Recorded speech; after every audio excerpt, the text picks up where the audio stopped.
Bueno, hoy vamos a empezar a hablar sobre la clase que nos tocaba, que nos apela a conocer el concepto de metabolismo.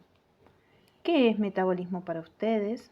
¿Sí? Quiero que piensen a qué les suena la palabra metabolismo, porque por ahí en lo cotidiano, ¿sí? Tenemos distintos conocimientos o distintos conceptos. Cuando hablamos mucho de metabolismo, algunos lo asocian con tener un metabolismo rápido o un metabolismo lento, ¿sí? En el organismo. Aquellos que tienen metabolismo rápido por lo general son personas delgadas. Es como que ingresan alimentos y tienen como una cuestión de quemador automático, queman todo lo que comen, ¿sí? Y se asocia con un metabolismo lento a aquellas personas que por lo general ingresan alimentos, pero no están como la otra persona que dice que tiene metabolismo rápido, ¿sí? También se asocia el metabolismo con una cuestión de quemar grasas, ¿sí? Hacer mucho ejercicio es una cuestión de perder grasa, entonces tenemos una cuestión de catabolismo. Y también el anabolismo está asociado con la creación de músculos, ¿sí? Por ahí por los productos que se venden, ¿sí? El mercado también nos genera ese tipo de significado. Y también se asocia la palabra metabolismo con todo aquello que, los procesos, por así decirlo, que cuando uno ingresa alimento, son todos esos procesos que se van a encargar de crear la digestión y formar productos útiles para el organismo. Todos esos conceptos no están malos, ¿sí? Pero me hacen pensar, digamos, en una cuestión de varias preguntas que las estuve escribiendo ahí para charlarlas con ustedes. Dice, si una persona pierde 5 kilos de grasa, ¿por dónde o en qué forma salen esos 5 kilos del cuerpo? ¿Sí? Por ahí existe la falsa creencia de que la grasa se quema o desaparece mágicamente o que se convierte en músculo o energía pura. Sin embargo, por la ley de conservación de la masa, ¿sí? Esos 5 kilos que una persona pierde tienen que salir físicamente, ¿sí? Entonces, ¿cómo lo hacen? Bueno, la respuesta, aunque no lo crean, está en la respiración. La mayor parte de la grasa se exhala por los pulmones en forma de aire. La grasa corporal está compuesta por moléculas llamadas triglicéridos, ¿sí? Tienen carbono, hidrógeno y oxígeno. Y cuando tu cuerpo quema esa grasa para obtener energía, rompe esas moléculas mediante un proceso químico que consume oxígeno. Y los desechos de esa reacción son dióxido de carbono y agua. ¿Sí? El dióxido de carbono lo sacamos de nuestro organismo exhalándolo, ¿sí? Y el agua se puede transformar a través de la orina, el sudor, lágrimas y otros fluidos. Después había otra pregunta que me hice, que ¿por qué una persona con hipertiroidismo suele perder peso? Aunque coma mucho, porque las personas con hipertiroidismo por lo general comen un montón. Primero y principal, la tiroides es una glándula que se encuentra en el cuello, que actúa como una cuestión, háganse la idea de un pedal de un acelerador del metabolismo. ¿Cómo lo hace? Va liberando hormonas, ¿sí? Que básicamente le dicen a la célula qué tan rápido deben trabajar. En el hipertiroidismo, esas glándulas se producen de manera excesiva, ¿sí? Y le van diciendo continuamente a las células que tienen que trabajar, ¿sí? Entonces, el cuerpo gasta calorías a un ritmo frenético, incluso estando en completo reposo. y hay un consumo ineficiente, digamos, las células vuelven ineficientes, se desperdicia muchísima energía en forma de calor, ¿sí? Por eso estas personas también es característico de que tengan mucho calor, ¿sí? Y aunque la persona sienta gran apetito, coma mucho, el cuerpo quema la energía de esos alimentos tan rápido que aún así necesita recurrir a sus propias reservas de grasa y de músculo para cubrir la demanda, provocando una pérdida de peso, ¿sí? Otra cuestión que me preguntaba era si el metabolismo celular, cuando uno está durmiendo, ¿qué pasa? ¿Se detiene o sigue? El metabolismo, ¿sí?, celular, si se detuviera por un solo segundo, nosotros automáticamente morimos. El metabolismo es un conjunto, ¿sí?, de reacciones químicas que mantienen vivas a las células. Mientras duermes, mientras se hacen movimientos, mientras están estudiando, mientras están trabajando, siempre el metabolismo está actuando. Cuando una persona está durmiendo, ¿sí?, es como que si nuestro cuerpo estuviera entrando en un estado de mantenimiento, por así decirlo, y una reparación intensiva, por así decirlo. El cerebro sigue encendido, el corazón sigue bombeando sangre, los pulmones siguen expandiéndose, en la cuestión de células están reparando tejidos, se están dividiendo, crean hormonas, todo, ¿sí? Lo único que ocurre es que el gasto energético total disminuye, porque obviamente no estamos haciendo ninguna actividad. Y nuestros músculos están relajados, no nos estamos moviendo, ¿sí? Entonces nuestro cuerpo entra en lo que se conoce como una tasa metabólica basal, ¿sí? El consumo de energía en un modo de ahorro de pantalla. Pero la maquinaria celular nunca descansa. Entonces, el metabolismo, ¿sí?, lo podemos pensar como esta imagen que está en el cuadrante superior izquierdo, ¿sí?, que vemos a un científico frente a un panel.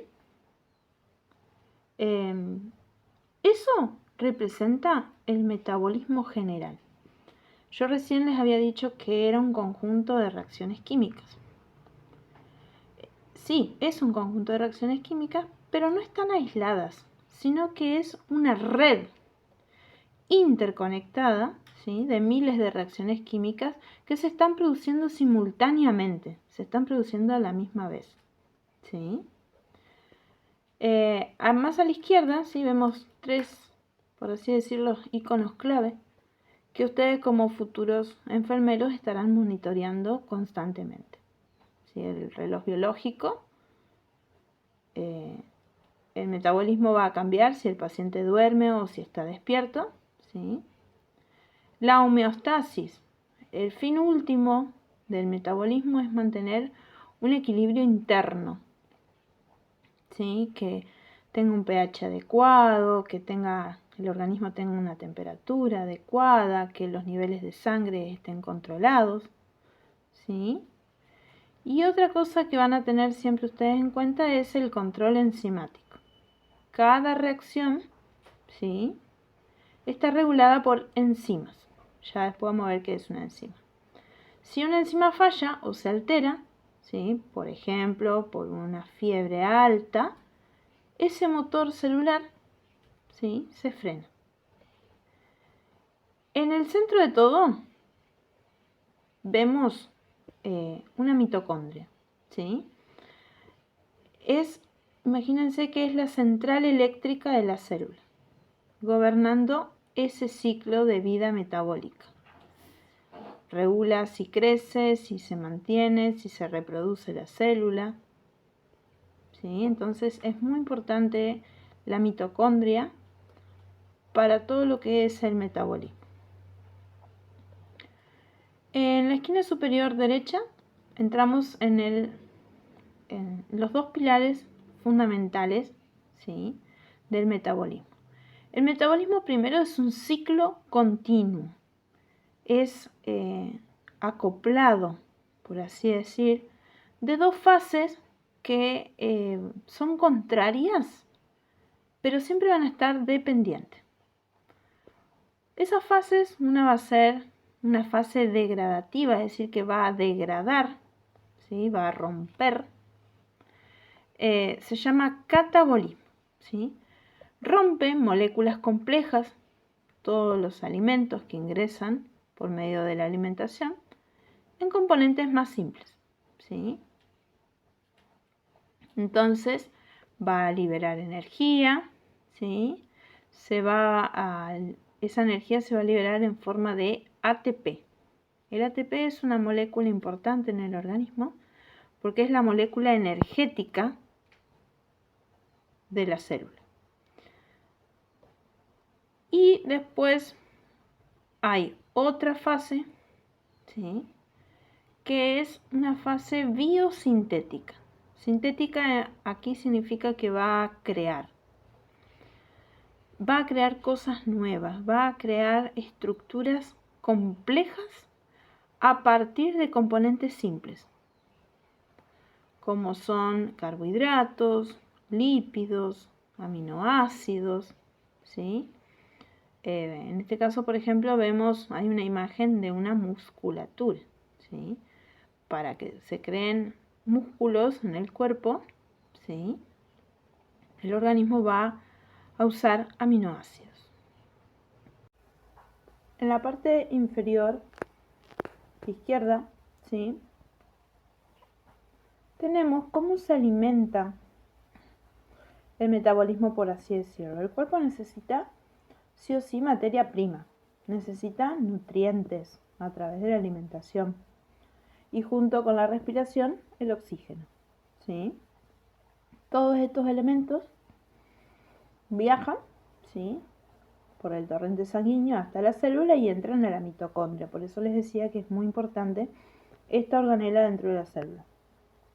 En la mitocondria ella procesa ese oxígeno que ha ingresado, ese nutriente que también han ingresado, para convertirlos en esa moneda energética que yo les hablo, que se llama ATP, que nos permite, digamos, el trabajo mecánico, ¿sí?, de los músculos, el mantenimiento de tejidos, la homeostasis, un montón de cosas. Y en la parte seguida, digamos que ahí hay una persona con un rayo, ¿sí?, representa toda la energía que se ha obtenido, ¿sí?, a partir de todo ese procesamiento, todas esas transformaciones químicas que ha habido dentro de la célula. El trabajo mecánico, lo que es la contracción muscular, por ejemplo, incluye desde mover una pierna hasta el latido constante de lo que es el corazón. En el mantenimiento de tejidos, por ejemplo, se dedican a nuestro organismo a reemplazar células muertas. Si tenemos algún tipo de lastimadura, a cicatrizarlas, ¿sí? En la cuestión de la homeostasis, mantener ciertas bombas celulares funcionando, ¿sí?, muy importantes. Yo les había hablado en unas clases como una bomba de sodio-potasio. Para cerrar esta diapositiva, miremos el extremo inferior derecho, que son las salidas, por así decirlo. Todo proceso genera también sus productos, ¿sí?, y evaluarlos es el día a día de la enfermería, ¿sí? Va a generar calor, ¿sí? Entonces, es vital para la termorregulación del organismo. Va a generar desechos como agua, ¿sí?, que son eliminados por los riñones en forma de orina o por la piel en forma de sudor. También un desecho va a ser el dióxido de carbono, ¿sí?, que es lo que nosotros exhalamos en la respiración, ¿sí? Y como explicamos metabólicamente, Cuando los pacientes pierden masa de grasa, no se desvanece. La grasa se oxida y se transforma en gran medida en dióxido de carbono, que se elimina mediante la ventilación pulmonar, y una parte menor en agua. Entonces, como enfermeros, ustedes, como futuros enfermeros, cuando midan la frecuencia respiratoria de un paciente, ¿sí? Cuando evalúen su temperatura, cuando controlen, por así decirlo, su nivel de orina, ¿sí? O tengan que administrar una nutrición enteral, recuerden, digamos, que están cuidando, están midiendo y están equilibrando el flujo de materia y energía, ¿sí? De este complejo conjunto de reacciones químicas que es el metabolismo. En la siguiente diapositiva yo quería dejar bien en claro algunos conceptos generales, digamos, y fundamentos de manera teórica para que ustedes tengan, sí, que me pareció importante a la hora de hacer la lectura de la bibliografía que yo propongo. ¿Sí? Es importante que ustedes sepan qué es el metabolismo, qué es un metabolito, ¿sí? Es cualquier sustancia química que interviene en las reacciones metabólicas, ya sea como un sustrato inicial, ¿sí?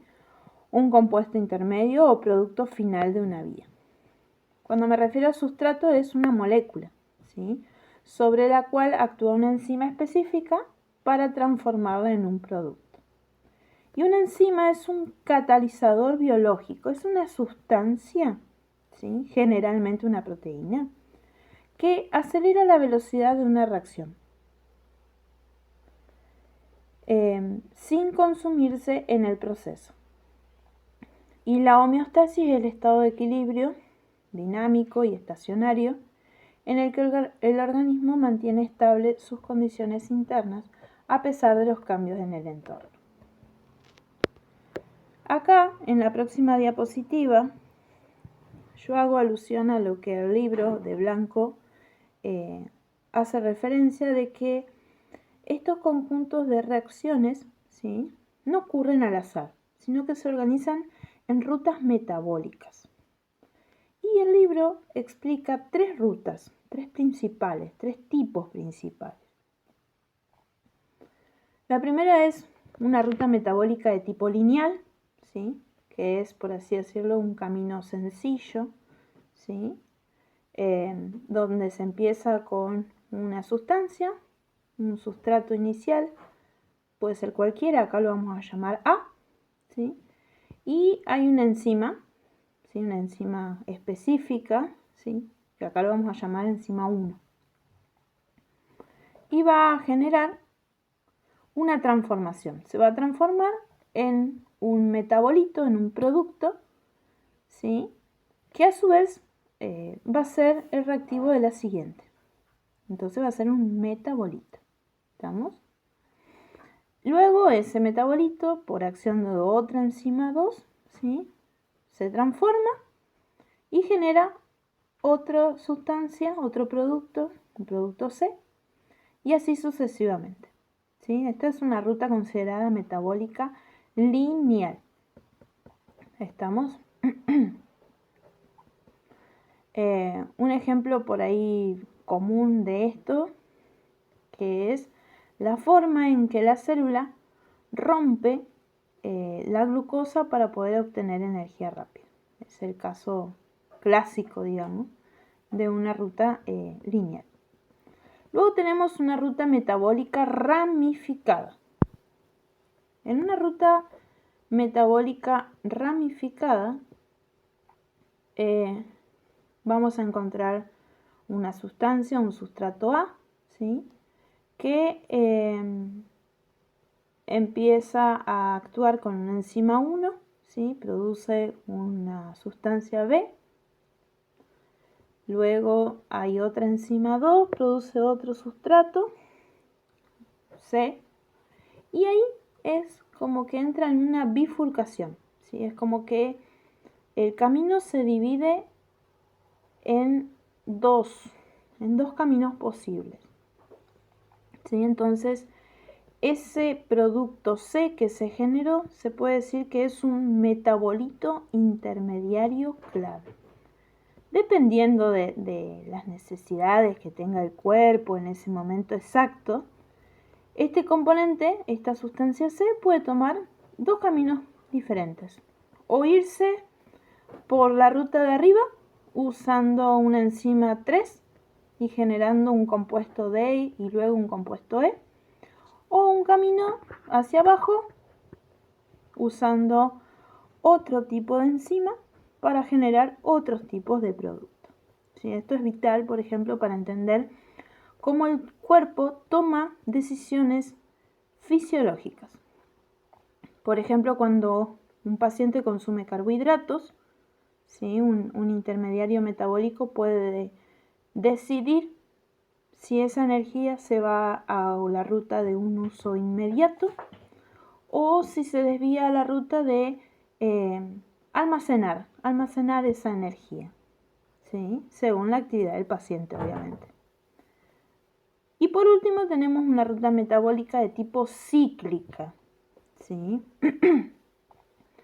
Es más complicada, pero podemos decir que es la más eficiente de la naturaleza. Diseñada, imagínense como si fuera una rotonda o un circuito cerrado. ¿Cómo funciona? Hay una sustancia, un sustrato que ingresa a través de una enzima 1, genera una sustancia C, ¿sí? Que son intermediarios. ¿Por qué? Porque esa sustancia C después, a medida que se va combinando con otro tipo de enzima, van a ir generando otros intermediarios en la ruta, tal como D, E o F, ¿sí? Que van a estar en un círculo continuo, que nunca se van a consumir, sino que simplemente se transforman y se van regenerando para volver a empezar. Para que el ciclo avance, ¿sí? Esta sustancia A entra al sistema y reacciona. Al dar la vuelta completa, se va a generar y se va a liberar un producto final, que acá va a ser el producto Z, ¿sí? Y el ciclo en sí no se gasta, sino que solo procesa lo que entra. Este es un ejemplo muy famoso, por ejemplo, del ciclo de Krebs, ¿sí? Un ciclo que ocurre dentro de la mitocondria, que después lo vamos a ver, ¿sí? Y es el motor que procesa los nutrientes para poder obtener energía. Entonces, para resumir, por así decirlo, el metabolismo celular es un sistema perfectamente diseñado de rutas, ¿sí? Pueden ser lineales, pueden ser ramificadas o pueden ser cíclicas, ¿sí? Que su único fin es obtener energía al máximo, ¿sí? Para el organismo. Esto también sirve, por ejemplo, para comprender en el futuro cómo actúan los fármacos, que suelen por ahí algunos bloquear una enzima para que poder ir hacia otro lugar, o por ejemplo una patología altera el equilibrio de un paciente.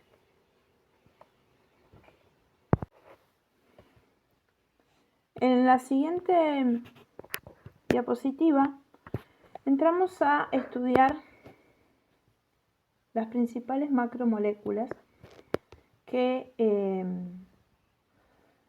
ingresamos al organismo para poder obtener diferentes energías o nutrientes, ¿sí? Hoy vamos a abordar en profundidad uno de los, por así decirlo, combustibles principales del cuerpo humano. Son los hidratos de carbono, también conocidos como glúcidos, también conocidos como azúcares, ¿sí?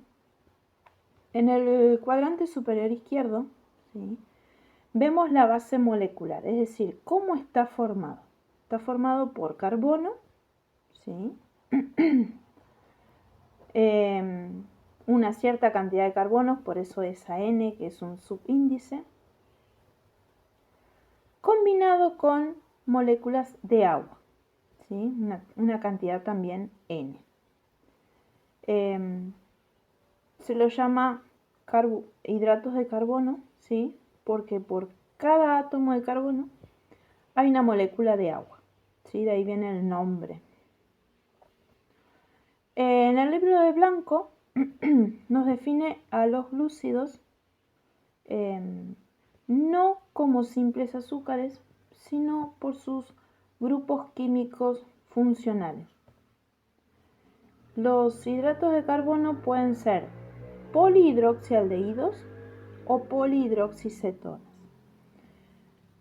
¿A qué me refiero con eso? Polihidroxi significa que tiene muchos grupos OH, ¿sí? Y, o alcohol también se los suele llamar. Y tienen además un grupo carbonilo, que si está en el extremo de la cadena es un aldehído, y si está en el medio es una acetona. Esto va a determinar cómo reaccionan y cómo los reconoce el cuerpo.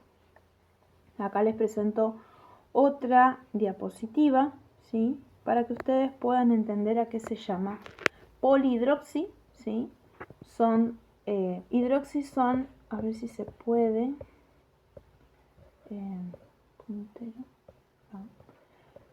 todo esto que está acá en amarillo, ¿sí? Son los polihidroxi, porque justamente son grupos OH, ¿sí? También llamados grupo alcohol, ¿sí? O también llamado grupo hidroxilo.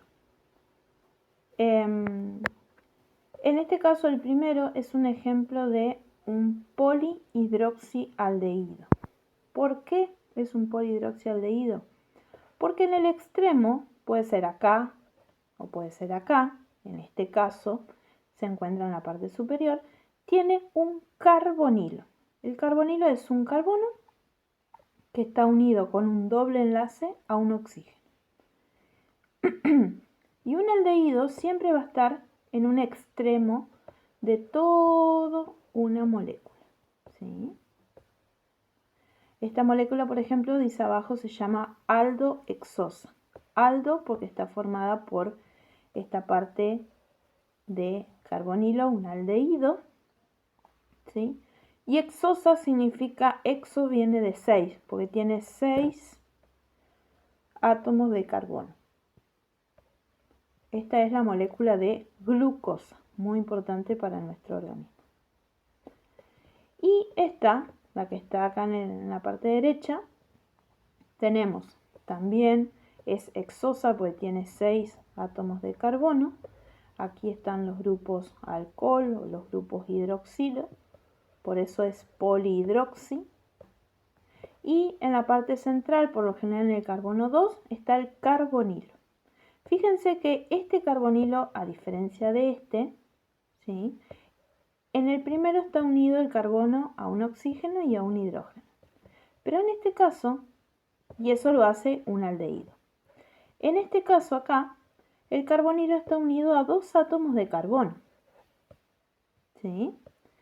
Y a un doble enlace de oxígeno. Esto se llama, este carbonilo recibe el nombre de grupo cetona, ¿sí? Por eso esta molécula es una cetohexosa. Esta es una molécula que se llama fructosa, ¿sí? Que es el azúcar, por así decirlo, proveniente de las frutas, las que tienen todas las frutas. Seguimos con la diapositiva anterior. Esto era simplemente una aclaración a qué se refería con polihidroxi y la diferencia entre un aldehído y una acetona. Esto es muy importante y muy clave para ustedes. Bien, seguimos. Ya vimos cómo estaba formado, ¿sí? Ya vimos que Blanco nos define como a los hidratos de carbono como polihidroxialdehídos o polihidroxicetonas, ¿sí? Y si nos movemos hacia la esquina superior derecha, vamos a ver que se agrupan según su tamaño y complejidad. En la diapositiva que recién les mostré para poder visualizar por qué eran polihidroxi, las moléculas estaban en forma lineal. En el organismo, en forma lineal, no está estable, ¿sí? Entonces, por lo general, van a tender a ciclarse, ¿sí? A formar ciclos, a cerrarse.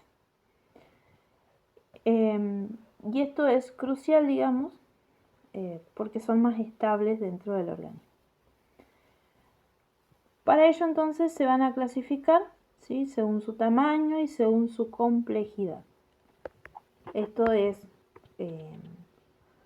importante, ¿sí? Entenderlo, más que nada en la práctica de enfermería, para entender, por ejemplo, la velocidad de absorción y lo que se llama el índice glucémico. Entonces vamos a tener primeramente monosacáridos, ¿sí?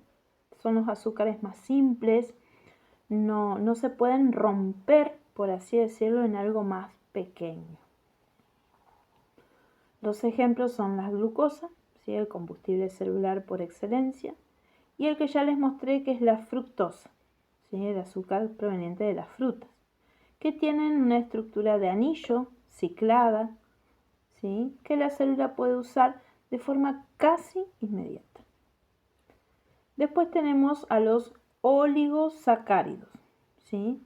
Los oligosacáridos son cadenas cortas de monosacáridos que están unidos. La unión está acá, ¿sí? Esta O, se forma una unión que se llama unión glucosídica. Y los oligosacáridos son un conjunto de 2 a 10 unidades de monosacáridos unidos entre sí, ¿sí? El ejemplo que muestra la imagen, ¿sí? Es una lactosa. Es el azúcar, es el hidrato de carbono, es el glúcido proveniente o que está en la leche, ¿sí? Y está compuesta por 2 monosacáridos, uno que se llama glucosa y otro que se llama galactosa, ¿sí? Entonces, por ejemplo, esto es importante saber, si un paciente no tiene la enzima lactasa, ¿sí?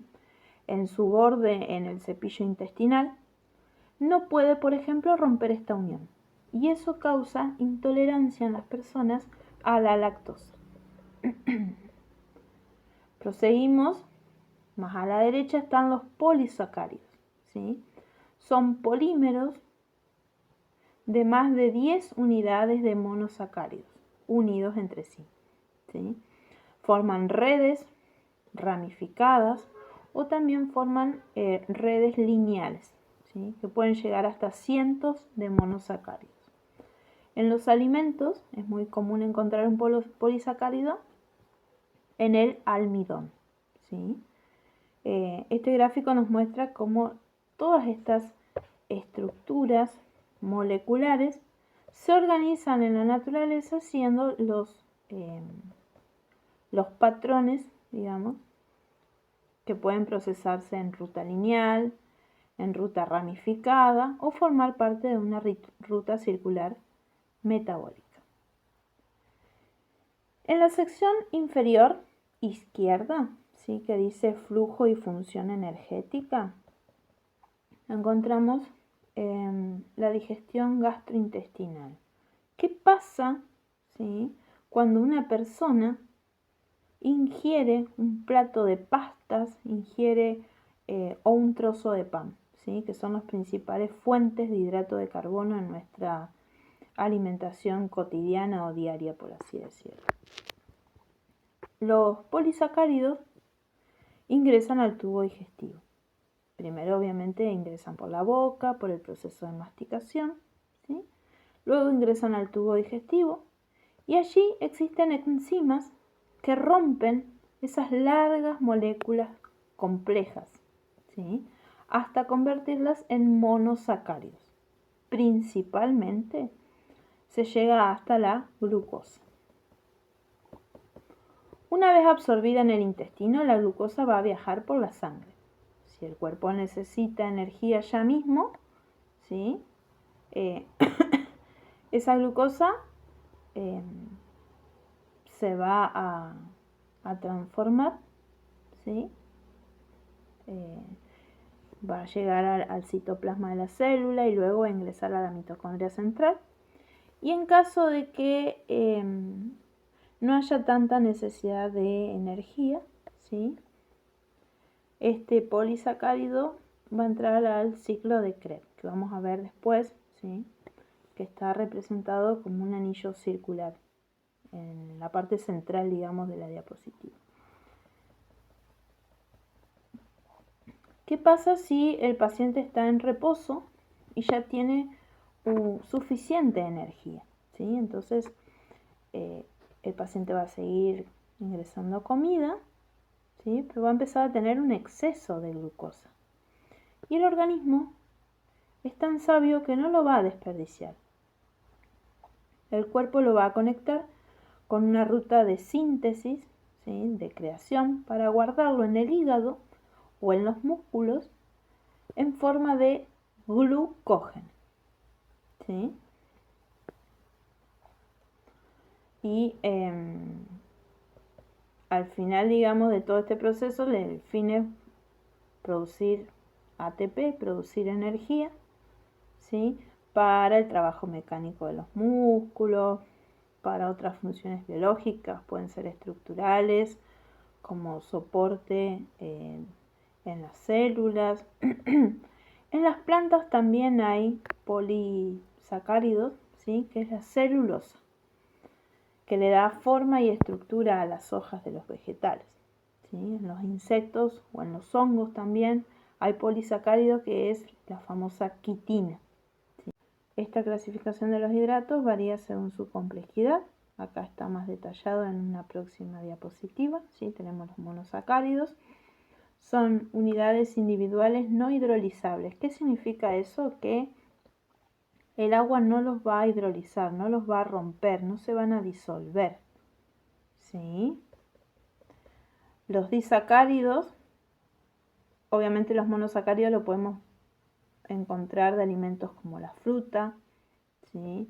Como la miel, ¿sí? Son, acuérdense, unidades simples, son unidades pequeñas de los carbohidratos.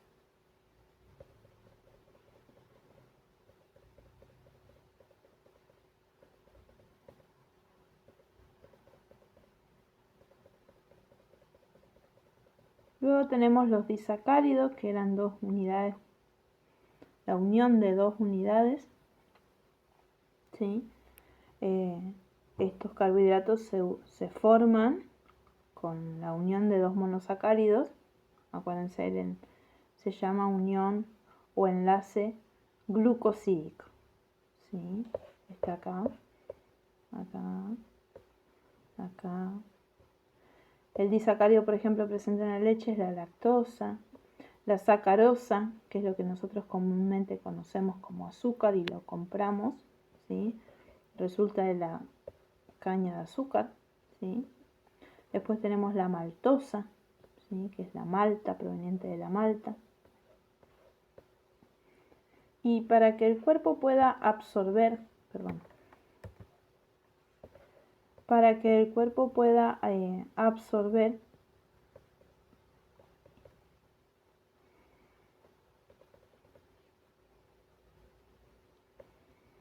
tenemos los disacáridos que dis significa dos, son la unión de dos monosacáridos, se unen mediante un enlace químico llamado unión glucosídica, ¿sí?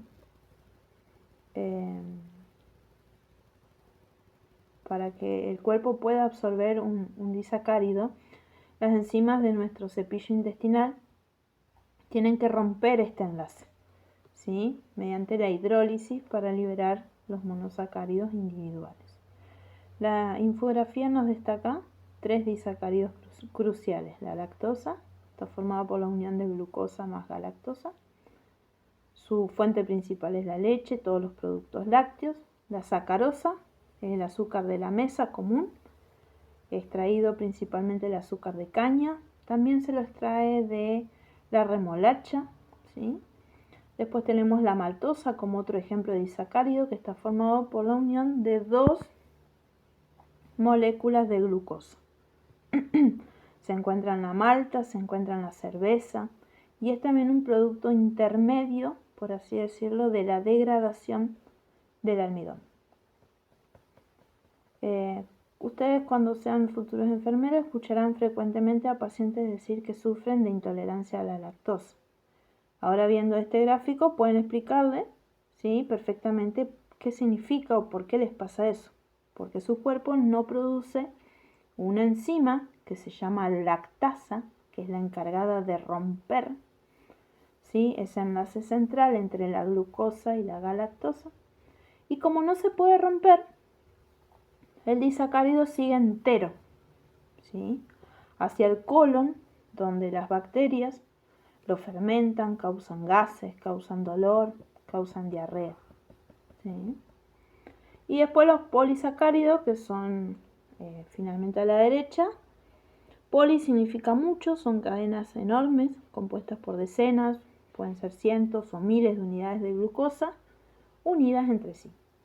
Y aquí la digestión es un proceso mucho más largo. El cuerpo debe ir rompiendo, ¿sí?, eslabón por eslabón. Cada una de estas niñitas tiene que ir rompiendo, ¿sí? Entonces eso genera un proceso mucho más largo, ¿sí? Lo que genera también una liberación de energía sostenida, una liberación de energía gradual, ¿sí? Entonces los polisacáridos también se van a dividir, por así decirlo, según vamos a tener polisacáridos de reserva energética, ¿sí?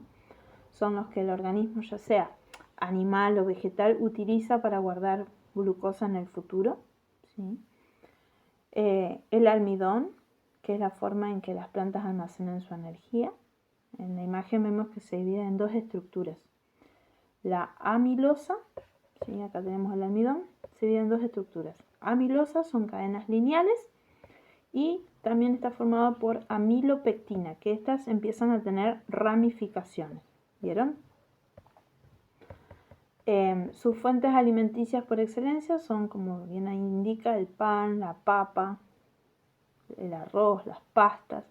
Y cuando lo ingerimos, las enzimas de nuestra saliva, ya en el proceso de masticación, y también en el páncreas, se rompen estas largas cadenas poco a poco.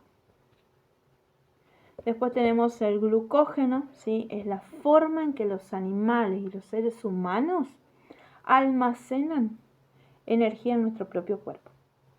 Vieron ahí la imagen, lo describe como altamente ramificado, tiene muchas ramificaciones, ¿sí? Esta estructura hace que cuando el cuerpo necesite energía urgente, muchas enzimas puedan cortar glucosas al mismo tiempo de forma eficiente, ¿sí? ¿Y dónde se almacena? Hay muestras que se almacenan en el hígado, ¿sí? Eso es útil, por ejemplo, para mantener la glucemia en sangre durante un ayuno, y también en los músculos, ¿sí?, para la contracción muscular inmediata. Después tenemos polisacáridos estructurales, que son aquellos que no tienen como objetivo dar energía, sino que un estilo de soporte, un estilo de rigidez celular. Esto es propio de las células vegetales, por así decirlo, ¿sí?, que forma, lo que es la celulosa, forma una pared celular en las plantas. Para nosotros los humanos, la celulosa es lo que nosotros conocemos como fibra dietética. Y saben que no tenemos las enzimas para romper esos enlaces, por lo que pasa intacta, por así decirlo, por nuestro tracto digestivo. Como ven en el dibujo, se asocia a vegetales. Otro polisacárido de estructural es la quitina, que forma el exoesqueleto de los artrópodos, por ejemplo el cangrejo, y las paredes celulares de los hongos, ¿sí? Esto es importante saberlo, ¿sí? Porque en la parte clínica, por ejemplo, un paciente, ¿sí?, con diabetes, es decir, azúcar en sangre, una diabetes de tipo 2, debe quizás basar su dieta en carbohidratos complejos, ¿sí? ¿Por qué? Porque se requiere una digestión más lenta para evitar que la glucosa suba de golpe en la sangre, tenga picos, por así decirlo, de glucemia. Entonces, de esa manera se protege su páncreas y sus vasos sanguíneos. Si necesitan también recuperar a un paciente de una hipoglucemia, ¿sí?, o necesitan energía inmediata para una célula desnutrida, ¿sí?, es importante pensar en el extremo izquierdo, ¿sí? Debería ingerir monosacáridos, ¿sí? Por ejemplo, glucosa. Si estamos educando a un paciente sobre intolerancias alimentarias o consumo moderado de azúcares procesados, ¿sí?, nos vamos a enfocar más en los disacáridos. Y en cambio, si estamos planificando una nutrición a largo plazo de un paciente crónico, diabético, o también, ¿por qué no?, de un deportista que requiere rellenar sus reservas de glucógeno hepático y muscular, nos vamos al extremo derecho de los polisacáridos. Los principales monosacáridos de interés bioquímico van a ser la glucosa, la fructosa y la galactosa, ¿sí? Recuerden que son unidades individuales no hidrolizables, ¿sí? La glucosa es una hexosa, es un anillo que tiene 6 carbonos, ¿sí? La imagen nos muestra que junto a la fructosa y a la galactosa, ¿sí?, forma el grupo, por así decirlo, de los azúcares simples. Al ser no hidrolizables significa que el intestino no necesita cortarlas ni digerirlas, sino que cruzan directamente las vellosidades intestinales hacia la sangre. Les voy a invitar a que observen el recuadro de importancia clínica, ¿sí?, que muestra un glucómetro, un instrumento que ustedes lo van a usar mucho, ¿sí?, que está marcando, digamos, el nivel de glucosa en una mano, en un dedo, utilizando una punción digital, ¿sí?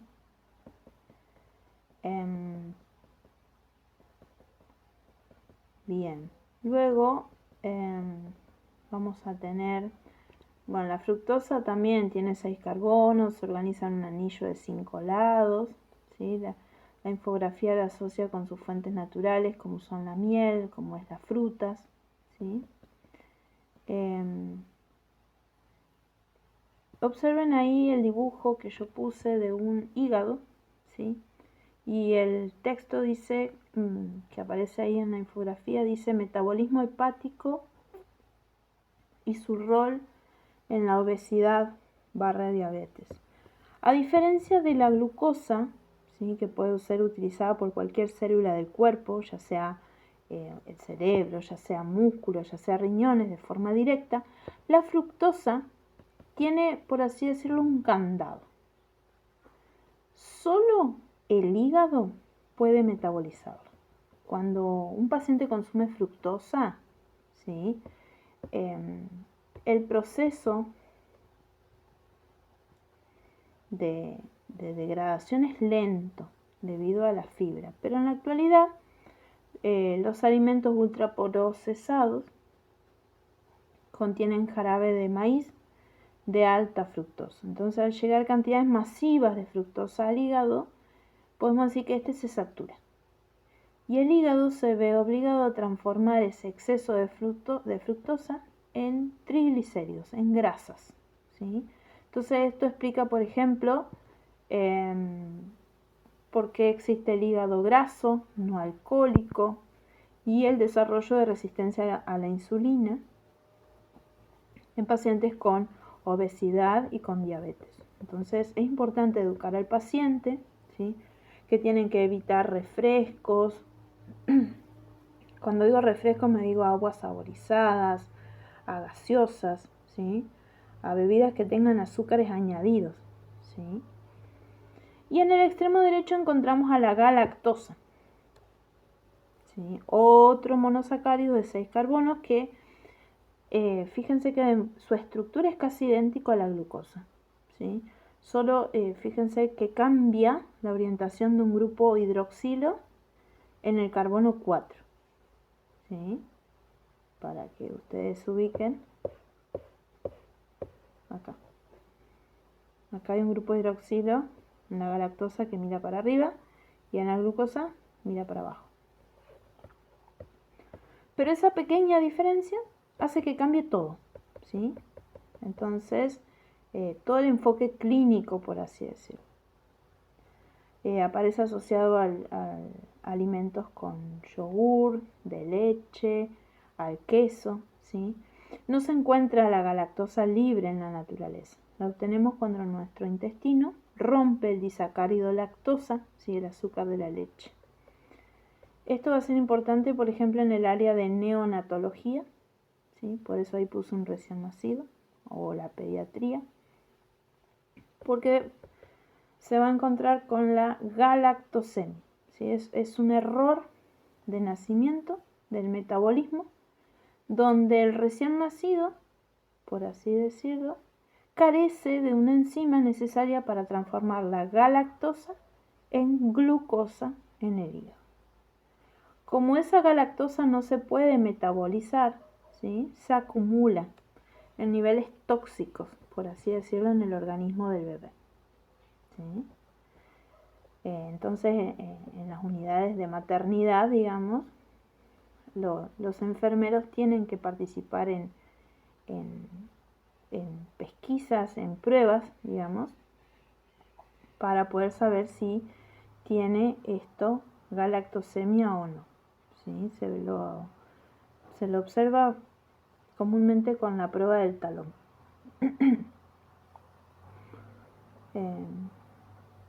Esto puede causarle, digamos, al bebé daño hepático severo, puede tener cataratas en los ojos, puede tener retraso en el crecimiento.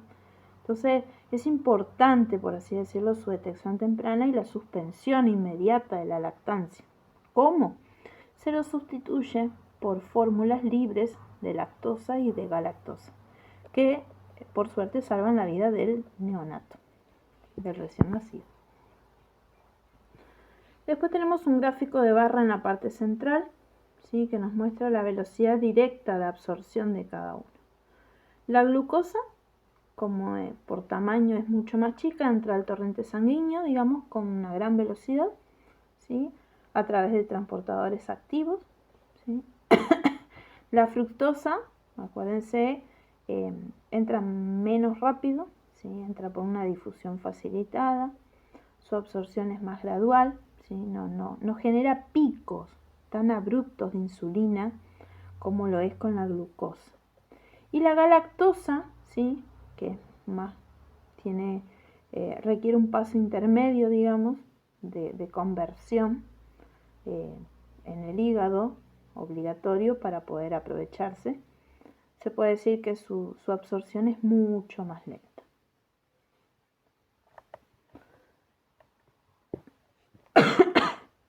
Acá encontramos, o quiero hablar un poquito de los principales polisacáridos de interés en la bioquímica humana. Como ya les estuve presentando anteriormente, tenemos al glucógeno, al almidón y en forma de fibra lo que es la celulosa y la quitina, ¿sí? Acuérdense que los monosacáridos son como la divisa, enseguida se puede obtener energía celular, mientras que los polisacáridos, por sus estructuras, van a representar una cuestión de grandes almacenamientos, ¿sí? De energía. Como enfermeros, ¿sí? Comprender estas macromoléculas le va a dar herramientas, por así decirlo, para manejar planes de alimentación en diabéticos, entender la respuesta metabólica al ayuno en pacientes, por ejemplo, quirúrgicos, y resolver problemas mecánicos comunes, me refiero, por ejemplo, como estreñimiento. Comenzamos con el primero, que está más a la izquierda, el glucógeno, ¿sí? Catalogado como el polisacárido de reserva animal. Químicamente, el glucógeno es un polímero, ¿sí? Tiene muchas unidades de moléculas de glucosa. Si observan el esquema, ¿sí? Fíjense que no es una línea recta, es altamente ramificado el glucógeno, ¿sí? Esa ramificación bioquímicamente es una ventaja, porque cuando el cuerpo necesita energía urgente, van a actuar enzimas, ¿sí? Que pueden atacar múltiples extremos de esa ramificación, ¿sí? Y liberando al mismo tiempo montones de moléculas de glucosa en segundos. Acá en la infografía nos muestra sus dos principales almacenamiento, el lugar donde se almacenan, en el hígado, ¿sí? Para poder mantener los niveles normales de azúcar, de glucosa en sangre, ¿sí? La famosa glucemia. Y también el glucógeno puede ser almacenado, digamos, en el músculo esquelético. Esa función es puramente, por así decirlo, local, ¿sí? El músculo guarda ese glucógeno para sí mismo, para poder, por ejemplo, realizar la contracción muscular durante el ejercicio, o puede ser una respuesta en reflejo, ¿sí? En el recuadro inferior de esta parte del glucógeno que dice importancia clínica, ¿sí? Que muestra un vaso sanguíneo, una punción en un dedo y un gráfico de azúcar en sangre, cayendo a niveles bajos, ¿sí? Cuando un paciente entra en un ayuno preoperatorio, cuando le dicen que se tiene que operar pero tiene que hacer ayuno, ¿sí? Los niveles de glucosa en sangre van a empezar a descender.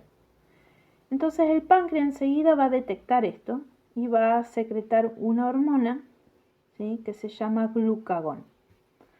Esta hormona, el glucagón, viaja al hígado y activa, por así decirlo, o da la orden, ¿sí? De romper el glucógeno para poder liberar glucosa en sangre, ¿sí? Estas reservas de glucógeno, son limitadas. O sea, se agotan, por así decirlo, en un rango de 12 a 24 horas de ayuno. Una vez agotada, el hígado debe iniciar un proceso de crear por sus propios medios glucosa, ¿sí? O si un paciente desnutrido o que está críticamente enfermo agota estas reservas, ¿sí? El riesgo de una hipoglucemia, muy bajos niveles de azúcar en sangre, es inminente, ¿sí? Entonces hay que monitorear mucho los signos de neurológicos, porque esa persona lo más común es que sienta confusión, sienta mareos, ¿sí? Vamos a hablar ahora del almidón, ¿sí? El que está en el medio, ¿sí? El centro de la imagen. El almidón se puede definir como el polisacárido de reserva vegetal, ¿sí? Está en los vegetales. Es el carbohidrato complejo más abundante que hay en la dieta humana, ¿sí? La infografía nos muestra que el almidón no es una sola molécula, sino que es la combinación de dos polímeros de glucosa, ¿sí? Dos polímeros. Uno va a ser la amilosa, que como bien les dije eran cadenas lineales, ¿sí? Y otra cadena que es ramificada, que es la amilopectina. La combinación de ellos dos da el almidón, ¿sí? Sus fuentes alimenticias, digamos, se las encuentra ahí como dice la imagen, en pan, en pastas, ¿sí? En papas también. Su función principal es la de ser fuente de glucosa dietética, una digestión lenta, por así decirlo. Y en la parte inferior central vemos el gráfico del índice glucémico, ¿sí? Esto es una herramienta, digamos, que ustedes deben conocer, digamos, en la consulta de enfermería o al entregar las bandejas de comida, ¿sí? Cuando les toque. va a provocar una elevación abrupta y peligrosa de la glucosa en sangre, seguida de una liberación masiva de insulina y una posterior caída en picada, fíjense. Esto es peligroso, por ejemplo, para un paciente diabético. Debido a que nuestro cuerpo, ¿sí?, no tiene las enzimas necesarias, o mejor dicho, sí tiene las enzimas, ¿sí? Deben cortar, digamos, por un lado deben cortar la amilosa y por el otro la amilopectina, ¿sí? Este polisacárido se absorbe de manera lenta y de manera sostenida, ¿sí? Entonces esto evita los picos de glucemia, mantiene a un paciente saciado, mantiene metabólicamente estable, por así decirlo, por más tiempo. Y por último, la fibra, que es la celulosa y la quitina, ¿sí?, que por así decirlo tiene la función de ser soporte y de salud intestinal, ¿sí? O lo conocemos bajo el concepto clínico de fibra. Son la celulosa, ¿sí?, y la quitina. A diferencia del almidón y el glucógeno, la celulosa tiene otros tipos de enlace, ¿sí? Un enlace tipo beta se llama. Que este pequeño cambio, ¿sí?, hace que el sistema digestivo humano no cuente con las enzimas necesarias para romper esos enlaces. Por lo tanto, cuando uno ingiere alimentos propios de, como lo son las verduras, ¿sí?, o más que nada todo aquello que tenga hojas verdes, ¿sí?, no se va a poder digerir la celulosa. Entonces, lo clasificamos como una fibra dietética no digerible. Va a pasar por nuestro estómago, por nuestro intestino delgado, completamente intacta, ¿sí? Acá en importancia clínica, observen que puse, ¿sí?, tenemos el dibujo del colon, ¿sí?, y el recuadro que simula la escala de heces, ¿sí?, clasificadas del 1 al 4 en el dibujo, ¿sí? Como enfermeros, por así decirlo, el control de la evacuación intestinal, ¿sí?, es un indicador de salud crítico, especialmente en pacientes que han pasado una operación, en pacientes ancianos o en aquellos que reciben analgésicos, ¿sí?, opioides, como es el caso de la morfina, ¿sí?, los cuales van a ralentizar el intestino, el proceso, digamos, de digestión. La celulosa, al no ser digerida, llega al colon intacta y allí actúa, por así decirlo, como una esponja. Absorbe agua y aporta volumen a esa masa fecal, ¿sí? Este aumento de volumen entonces tira las paredes del intestino, activando los mecanorreceptores, se dice, que van a estimular el peristaltismo, es decir, los movimientos rítmicos del intestino, ¿sí? Son movimientos que permiten el movimiento dentro del intestino de esas heces. Sin suficiente fibra y agua, las heces se vuelven secas, duras y difíciles de evacuar, ¿sí? Entonces hay que fomentar el consumo de alimentos ricos en celulosa, ¿sí?, para justamente prevenir complicaciones por esfuerzos de evacuación. Y bueno, ahí también hice figurar la quitina, que es como un polisacárido exótico, ¿sí?, pero lo tienen o lo representan, digamos, aquellos seres vivos que tienen exoesqueletos o también las paredes de los hongos, ¿sí? Tienen menos relevancia, por así decirlo, dietética, ¿sí?, ya que no forman parte de la nutrición habitual, ¿sí? Pero es un ejemplo excelente, digamos, de cómo la naturaleza utiliza los azúcares modificados, por ejemplo, para dar una rigidez estructural. No, espero que les haya servido la explicación, ¿sí? También tienen una guía de actividades que las van a tener que realizar igualmente el próximo viernes. Si no entendieron algo, lo charlamos. Yo voy a dejar un link para un Meet, ¿sí? Bueno, que anden bien y muchas gracias por su atención. No, espero que les haya servido la explicación, ¿sí? También tienen una guía de actividades que las van a tener que realizar igualmente el próximo viernes. Si no entendieron algo, lo charlamos. Yo voy a dejar un link para un Meet, ¿sí? Bueno, que anden bien y muchas gracias por su atención.